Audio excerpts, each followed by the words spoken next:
শহরের এক প্রান্তে ছিল বহু পুরনো এক হাসপাতাল, শহীদ জিয়াউর রহমান মেডিকেল কলেজ হাসপাতাল। নতুন ভবন তৈরি হওয়ার পর হাসপাতালের পুরনো একটি কেবিন বহু বছর ধরে বন্ধ পড়েছিল। সেই কেবিনের নম্বর ছিল 307। ডাক্তার নার্সরা ফিসফিস করে বলতো ওই কেবিনে অদ্ভুত কিছু ঘটে। এক রাতে নতুন ইন্টার্ন ডাক্তার আরিফকে ডিউটি দেওয়া হলো পুরনো ভবনের ওয়ার্ডে।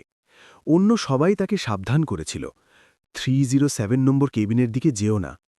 আরিফ হাসল, সে এসব কুসংস্কারে বিশ্বাস করত না। রাত বাড়তে লাগল, করিডোরে শুধু হলুদ আলো আর দূরে কোথাও অক্সিজেন মেশিনের টিকটিক শব্দ।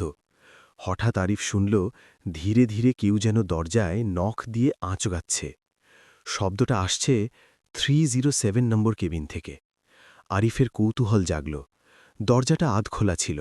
ভেতরে ঢুকতেই ঠান্ডা বাতাস তাকে ছুঁয়ে গেল। ঘরটা প্রায় খালি, একটা পুরনো হাসপাতালের বেড, ভাঙা মনিটর আর দেয়ালে দাগ। ঠিক তখনই সে দেখল বেডে কেউ শুয়ে আছে। একজন বৃদ্ধ, চোখ দুটো পুরো খোলা, কিন্তু শরীর একদম নড়ছে না, পুরো প্যারালাইজড।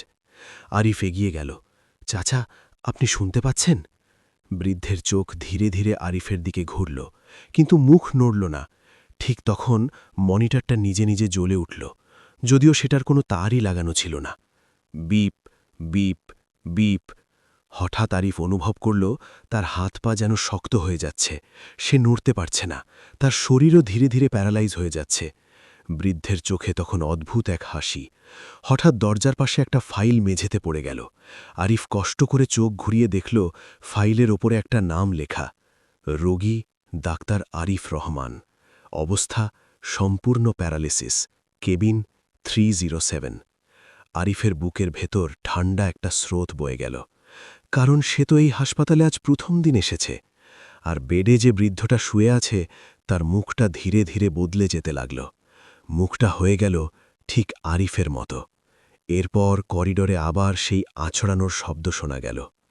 পরের দিন সকালে নার্সরা যখন 307 নম্বর কেবিনের দরজা খুলল, তারা দেখল বেডে একজন নতুন প্যারালাইজড রোগী শুয়ে আছে, চোখ দুটো খোলা, মুখে আতঙ্ক জমে আছে, আর দরজার কাছে দেওয়ালে কেউ যেন নখ দিয়ে লিখে রেখেছে, পরের জন কে।